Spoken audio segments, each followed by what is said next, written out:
Hi, my name's Audrey Cook and I'm from Regina, Saskatchewan, here with a Walk for Unity. I'm Kim Strong Eagle. I'm from Regina. I'm Michelle Meaches and I'm from Portage La Prairie, Manitoba. I'm Kobe and I'm from Regina. What else to say? That's what. I'm Edmund Jack from Grassy Narrows First Nations, Ontario. Name's Lucien Biggity from Pagadogan, Manitoba. I'm Doris Cook and from Regina, Saskatchewan. Hi, I'm Ernest Castell. I'm from Pagadogan, Manitoba. Hey, I'm Blaine Cook. I'm from Regina, Saskatchewan. I'm Phoenix Biggity and I'm from Pugatawagan, Manitoba. Okay. What is a Walk for Unity? A Walk for Unity is it's a group of people. We are walking for each other and for those people either who can't walk, are busy with their lives, but we're also walking for First Nations people, bring each other together for all sorts of issues that need to be addressed. What are the issues? Well, there's environmental issues are mainly the biggest ones that seem to be just prominent in everybody's lives, especially the water situation. There's Mother Earth is precious to everybody, and it's up to us to be responsible to take care of her, and part of that is also taking care of each other, learning to take care of each other so that we can be responsible to Mother Earth. How many kilometers have you walked so far? We started in Regina, Saskatchewan, and we are now in Thunder Bay. I haven't actually looked at the kilometer distance. I'm thinking it's around between 1,300 and 1,400 kilometers. I'm not even sure. Don't want to know, then you'll be feeling No, tired. because it makes for a long trip. But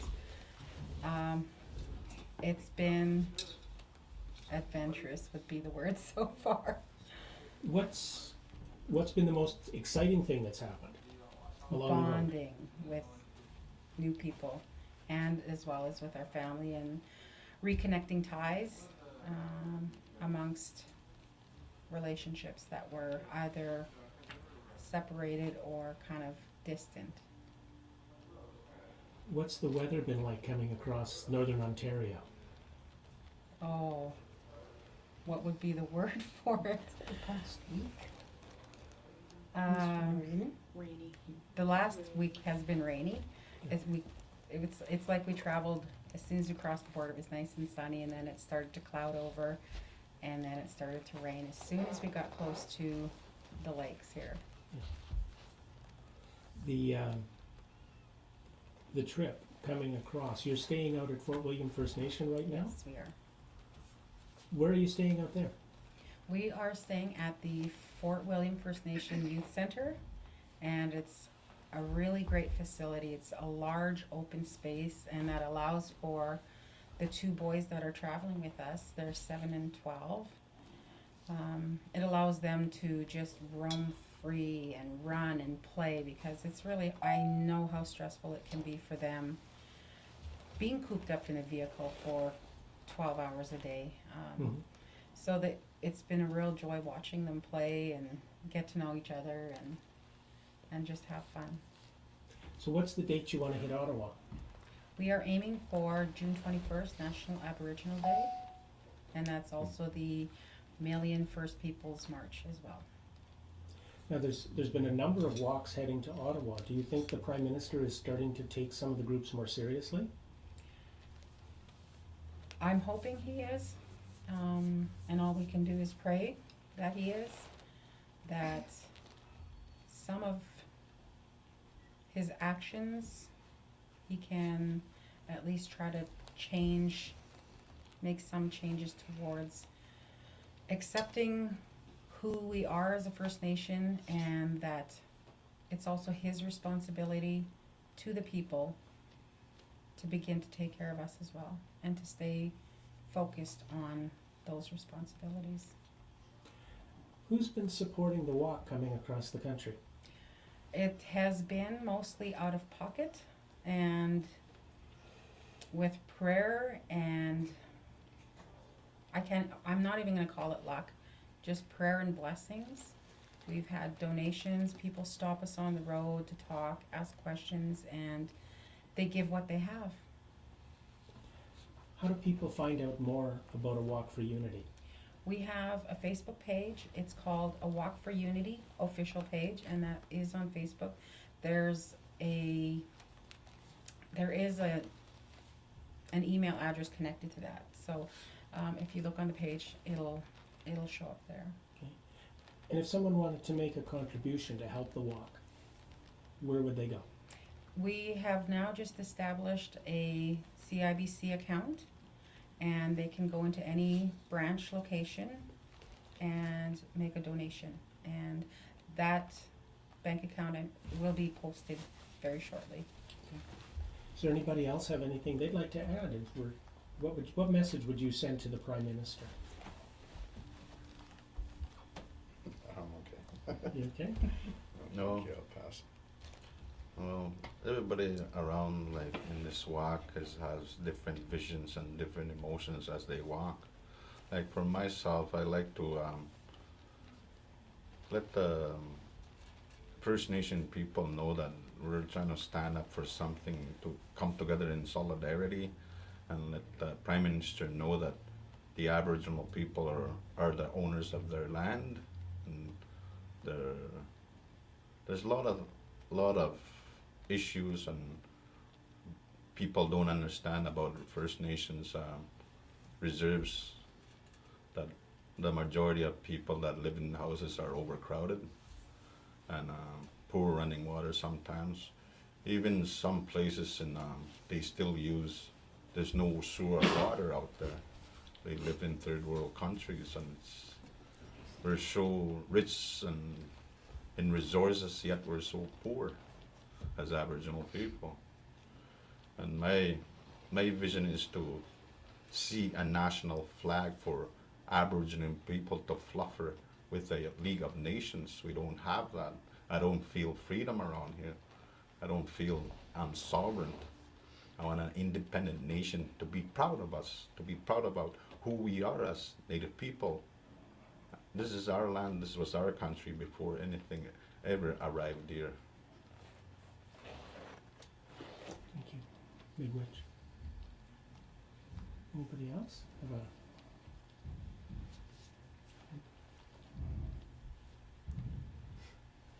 I feel that unity is a strong needed, I guess, way for our people to come together and really address these issues all together, because I feel that there's so many different movements out there that our message is kind of being lost in this big crowd of chaos, and we need to find a way for all of us to come together and really, I guess talk about what's really needed and what needs to be done. And I feel that if we have too many people talking at one time, that nobody's going to hear us, and we need to kind of slow down a little bit and really get together now that everybody is starting to take that awareness. People are starting to make the stand. More and more people are starting to wake up. And I think that the next step is unity, now that we've gotten this far. And I think that once everybody has found a time and place, just like all together, take these issues to the Prime Minister, and that's where we could find what needs to be done. And I just finished a march to Ottawa, and the Prime Minister has never come out to meet any of us, and I'm starting to feel that the Prime Minister doesn't even care. There are a lot of things that don't affect just our people that the Prime Minister is doing, but some of the things that he is doing is gonna leave a lot of people in Canada, not just Aboriginal people, but it's gonna leave a lot of people suffering. So the government right now is making all their moves towards making money, and it's gonna be the poor people who are slaving to get them that money. There's like it's like a revolution happening right before our own eyes, and a lot of people don't realize that. And I feel that if we don't make this stand today, then our great grandchildren are gonna be feeling a lot more stressed than we are today. That's why it's important that that's why we walk. It may be hard today, but if we don't act on these things now, our great grandchildren are gonna have it twice as bad.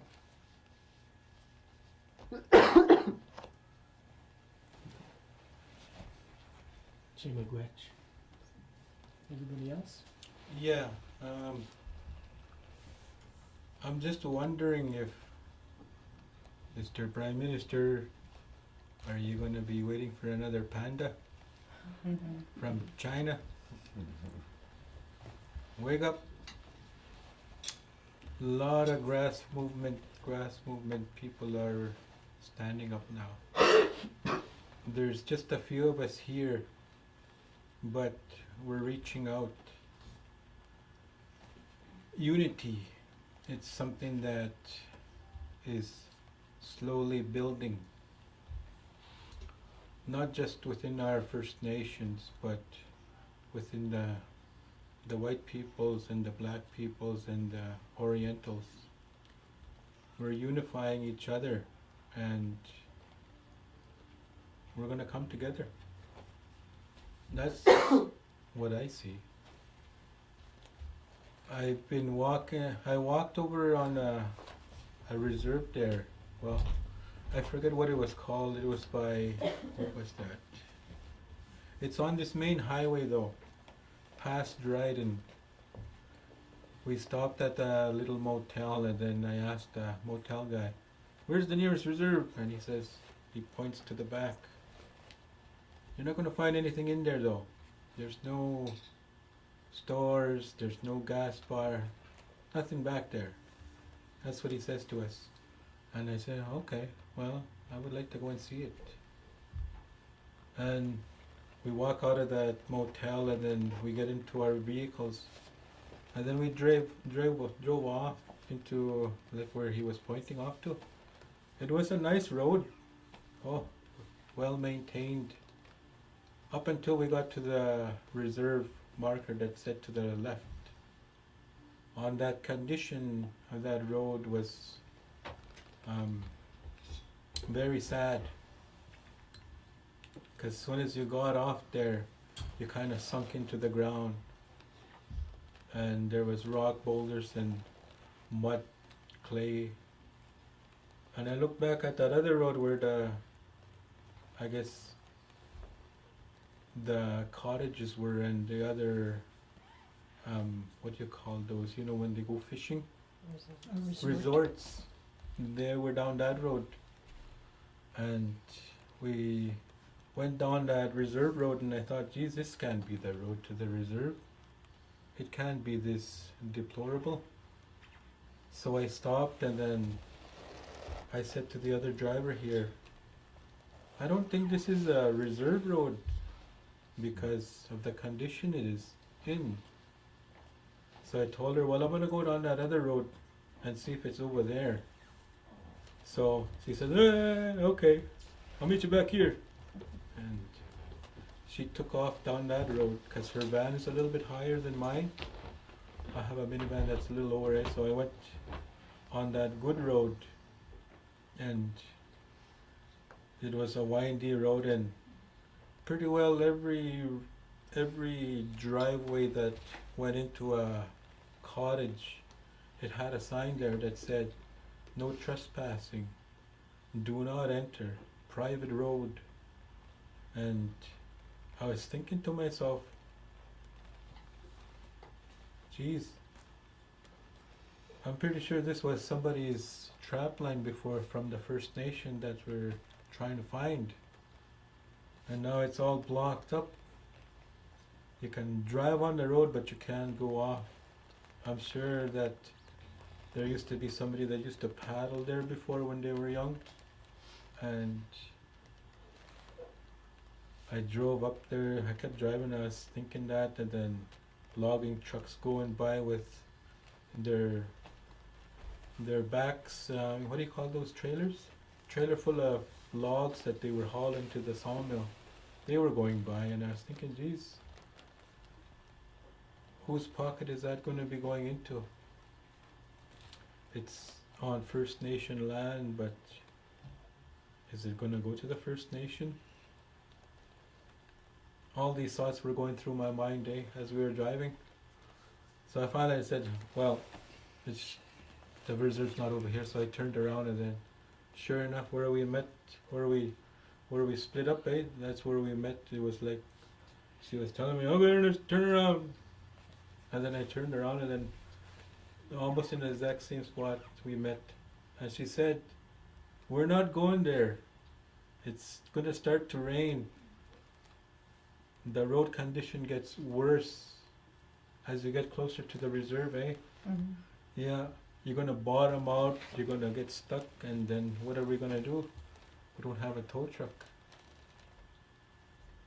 How would I do? For me, I would have been happy to go see the First Nation, because even though I don't know them, I consider them family. I consider you family too, You're doing the interview. Your skin color might be a little bit different, your hair color might be different, but we're all one. It's like a story that I was told long ago. It's got to do with the hand. The hand can't tell the foot, hey foot, stop being a hand. Stop being a foot, become like a hand like me. The foot can try and be like a hand. It can pick up things and it can do some similar things, but it will never be a hand because it's a foot. But you see, it's all connected. It's all connected to the heart, and we're all connected. After all the trees are gone, after the water's all polluted, after they destroy our air, what are they going to do? Try and go to the moon? Try and go to another planet?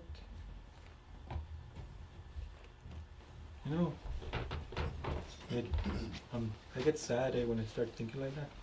But geez, what can you do? I walk 1 kilometer at a time. Try and raise awareness. Okay, thank you. And just a lot of this unity we're doing is the future for our children that are yet to come and fly home and nest in their mother's arms. That's what we're doing. For I guess long years ago, when our grandfathers made the treaty, they fought for peace, and they sat down with another nation to have a better life with our future right now, but it's not looking too great.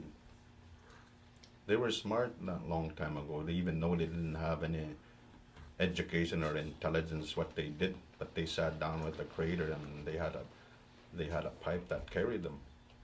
And that's what's carrying us right now, is the strength. And we go through hard times, endurance as we were walking. We go through emotions. We go through being angry at each other. What does a family does? They always bond together and talk about it and laugh about it in the end. And as we walk, and I can see it's always been in native country, Indian country, it's always the trail of tears, always crying as we move on. But miss me this time, we'll rise up, because there's a whisper out there. They say there's a revolution whisper that years ago it was prophesied that the seventh generation will wake up and take lead, and that's what they're doing. A lot of youth are waking up and doing this thing. They're moving. Something is moving them. Me, I don't understand myself neither. I'm just a man carrying this message, what the Creator gave us this vision to take us all the way, and we're halfway, and hey, it's not that far. There's great people that walk, like Martin Luther King did this, the civil rights movement. Muhammad Gandhi did this, took out the English Empire right out of his country, became a nation. Malcolm X, why cannot be us? Why we're so afraid to speak out and say what we want, instead of being handed down through a welfare system, programs. Let's program the Indian to be more programmed, give them more money. A lot of stuff like that. Alcoholism is over there. I'll give them more money. We'll build better rehabs. A lot of stuff is being painted at us in a really wrong, different way. But we can be independent. We can do things. But a lot of times they're trying to just, governments are trying to sign something and kick us right out and be forgotten without nothing in our hands. No resources. We're not rich. But we're smart. We're getting smarter. And young people are getting smarter. These two are sitting here going to be great leaders when they finish this walk. They'll succeed something that's not so hard to get from A to B when you really want to do it. And they're here right now.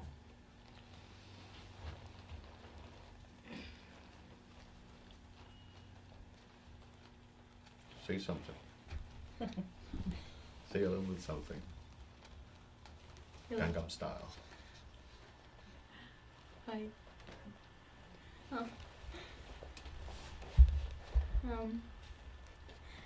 I'm just too shy to say anything. I'm doing this walk for my sisters and my aunties and uncles and my granny and well, both of them, both of my grannies and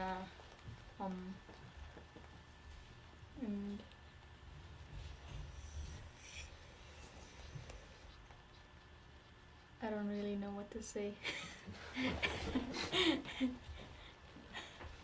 COVID. Say something.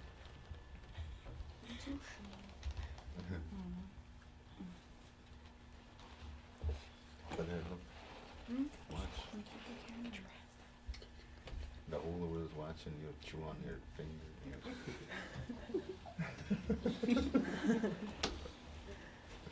Say something. Why do you What like reason? being on this walk?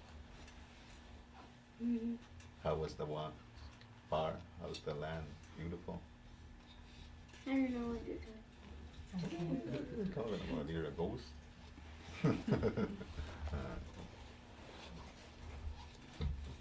Thank you for coming in, and thank you for sharing with our readers and viewers. And keep sending us information from NetNewsLedger, and we'll keep putting it out so other people can hear it. And thank you so much for coming in today. Thank you. Okay.